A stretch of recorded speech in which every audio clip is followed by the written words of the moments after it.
ध्यान से देखने की जरूरत है। गुणधर्म की मदद से 14 नंबर को भी एकदम फ्राक से उड़ा दूंगा। ठीक है, LHS लेना है, RHS लाकर दिखा देना है मेरे भाई। ठीक है, सबसे पहले तो हम लोग LHS लेंगे तो फिर से एक बार इसी चीज़ को लिखेंगे ना मेरे भाई। क्या है, A² प्लस का 1 AB और AC। ठीक है, उसके बाद क्या है, AB है, B² प्लस का 1 है, फिर क्या है BC है। ठीक है, फिर क्या CA है, CB है और C² प्लस का 1 है। इसको हमने काफ़ी अच्छे तरीके से लिख लिया। ठीक है, इतना आपको समझ में अच्छे तरीके से आ गया होगा, इसमें कोई डाउट नहीं हुआ होगा।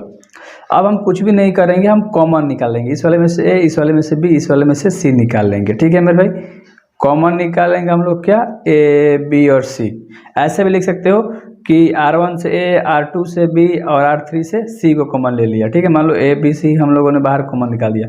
यहाँ से A निकल जाएगा तो A² है तो A बचेगा, और एक में से A नहीं निकलेगा तो नहीं निकलेगा तो 1/में क्या आ जाएगा, A हो जाएगा। ध्यान समझना, यहाँ से क्या निकल गया, A निकल गया तो क्या बचा B, यहाँ से A निकल गया तो क्या बचा C। कोई डाउट नहीं हुआ होगा।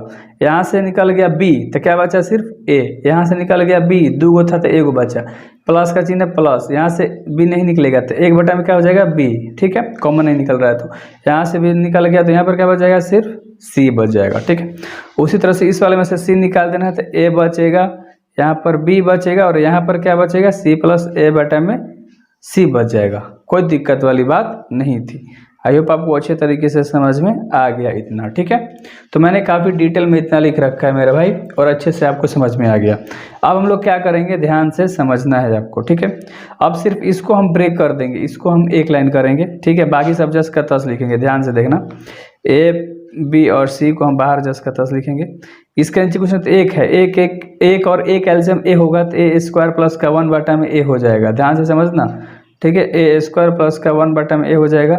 बाकी सबसे हमें कोई मतलब नहीं है, नीचे जो भी है उसको लिखेंगे हम लोग। ठीक है, यहाँ से भी हम वैसे ही करेंगे तो B² प्लस का 1/में क्या बन जाएगा, B बन जाएगा। और यहाँ से हमारा टोटल क्या आ जाएगा, C का C आ जाएगा। यहाँ से हमारा A आ जाएगा, यहाँ से हमारा B आ जाएगा। इसको सॉल्व करेंगे उसी तरह से C² प्लस के 1/में C आ जाएगा। ठीक है, तो इतना आपको समझ में आ गया होगा। आपको जोड़ तो आता ही है। ठीक है, आगे अब हम लोग बढ़ते हैं।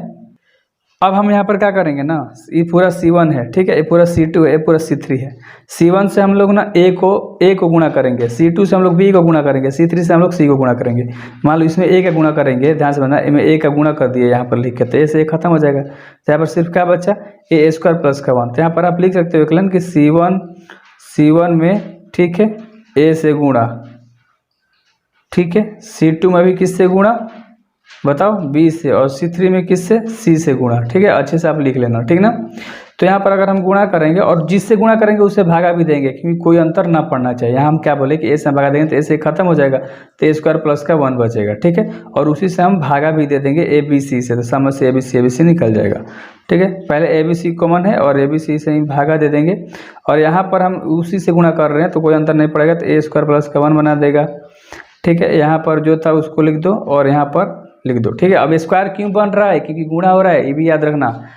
पूरा C2 में B से गुणा हो रहा है, C3 में C से गुणा हो रहा है, तो इसीलिए स्क्वायर बनते जा रहा है। ठीक है, तो यहाँ पर भी स्क्वायर बन जाएगा, यहाँ पर भी A² प्लस का 1 रह जाएगा। यहाँ से B से B में गुणा हो जाएगा तो यहाँ पर गुणा होगा B से, तो B से B खत्म हो जाएगा ना। समझ में आ रहा है ना आपको। ठीक है, तो यहाँ पर क्या हो जाएगा, C² हो जाएगा, और यहाँ पर हमारा A², यहाँ पर B², यहाँ पर भी उसी तरह से करेंगे तो कट के यहाँ पर C² प्लस का 1 आ जाएगा, और यहाँ पर ABC में भागा देंगे तो पूरी खेला खत्म। ठीक है, भागा भी दे दिए। अब हम भागा क्यों दिए ABC से, वो समझना है। कोई अंतर नहीं पड़ना चाहिए, हम अपने से कोई नियम नहीं लगा सकते हैं। तो हम लोगों ने करा है, जब गुणा करेंगे तो भागा भी करना है, ये भी याद रखना, बस एक कॉन्सेप्ट। ठीक है, इतना समझ में आ गया। अब हम क्या करेंगे, ये पूरा C1 है ना, इस पूरे C1 में C2 और C3 सबको जोड़ देंगे मेरे भाई। ठीक है, इन सब को जोड़ देंगे, जोड़ के इस वाले में सिर्फ लिखेंगे, बाकी इधर का जस का तस रहेगा। ध्यान से समझना। ठीक है, हम क्या बताए, ऑपरेशन लगाएंगे, C1 में ऑपरेशन लगाएंगे, C1 प्लस C2 प्लस का C3 करेंगे। ठीक है, तो जब ऑपरेशन लगाएंगे तो A प्लस का A² प्लस B² प्लस का C² हो जाएगा। ठीक है, इसमें अगर जोड़ेंगे तो A plus A² plus B² plus का C² हो जाएगा, और इसमें भी सेम वही चीज़ हो जाएगा। ठीक है, इसलिए तो हम लोगों ने करा है कि इसको आगे कॉमन निकाल देंगे। ठीक है, अगर ध्यान से देखोगे तो इन सब को जोड़ोगे तो A² B² C² plus 1, A² B² C² plus का 1, A² B² C² प्लस का 1 है। इसको इसमें जोड़ के लिख दिया, बाकी इधर जस का तस लिख लेंगे C2 और C3 को। ठीक है, तो लिख लेता हूँ क्या क्या है C1 C2 में।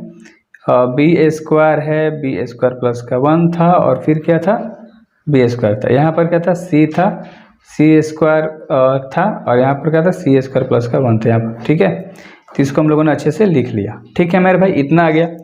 अब यहाँ से हम पूरे के पूरे C1 से 1 plus A square plus B square plus C square उभयनिष्ठ ले लेंगे। उभयनिष्ठ समझते हो ना, कॉमन। ठीक है, तो A plus A square plus B square plus का सी स्क्वायर हम लोगों ने अच्छे तरीके से बाहर निकाल दिया। तो एक एक एक बच गया। बाकी जो चीज़ें थी उसको हम लोगों ने एज इट इज जस का तस रख दिया। ठीक है, तो कोई दिक्कत वाली बात नहीं थी। इतना आपको समझ में आ गया। अब हम कुछ भी नहीं करेंगे, एक और सिर्फ नियम लगाएंगे। इस R2 में से हम किसको घटा देंगे, ध्यान से देखो, R1।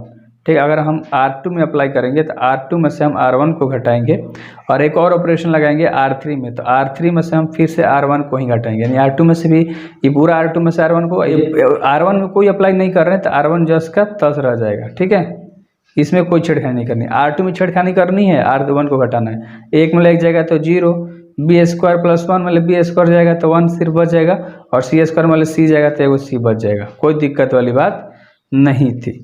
ठीक है, कितना आपको समझ में आ गया। मिस्टेक कर रहा हूँ क्या, कुछ मिस्टेक? अच्छा, यहाँ पर स्क्वायर छोड़ रखा है ना मेरे भाई, सब में स्क्वायर था, यहाँ पर स्क्वायर छोड़ रखा है। ठीक है, तो स्क्वायर जाएगा तो यहाँ पर 0 बन जाएगा। ठीक है, मिस्टेक मत करना आप। ठीक है, अब R3 में से हम R1 को घटाना है, R3 वाले में से इस R1 को घटाना है, ध्यान से समझना। ठीक है, तो ध्यान से देखो, एक में लग जाएगा तो यहाँ पर 0, यहाँ पर बी स्क्वायर मतलब बी स्क्वायर जाएगा तो 0, सी स्क्वायर प्लस 1 मतलब सी स्क्वायर जाएगा तो यहाँ पर 1 बन जाएगा। कोई दिक्कत वाली बात नहीं थी। अच्छे से हम लोगों ने लिख दिया। अब हम इसको क्या कर देंगे, सॉल्व कर देंगे। जो चीज़ बाहर था उसको लिखना में हमारा फर्ज बनता है, इसको मत भूलाना। ठीक है, जो कॉमन था लिख लिया हम लोगों ने। अब C1 से अगर आप एक्सपेंड करोगे, C1 से एक्सपेंड कर दोगे, एक्सपेंड समझते हो ना, हम सॉल्व कर रहे हैं C1 को लेके, प्लस माइनस प्लस एक का ही बनाना पड़ेगा। ठीक है, तो खाली जो बाहर है उसको लिख दो, A square plus B square plus C square. ठीक है, अंदर एक को बनाओगे, इसके हमने समझ लो खत्म। एक में एक का गुणा होगा तो 1 माइनस का 0 हो जाएगा। ठीक है, बस बन गया। तो इन सबको एक में एक का गुणा करोगे, एक ही रह जाएगा, इससे में गुणा करोगे तो इतना ही हमारा आंसर लेकर आना था। अगर ध्यान से आप देखोगे तो आप लिख दो कि LHS जो है RHS के बराबर आ गया। हमारा LHS RHS के बराबर आ गया, इसलिए क्या हो गया, प्रूव्ड हो गया। ठीक है, आई होप आपको समझ में आ गया होगा।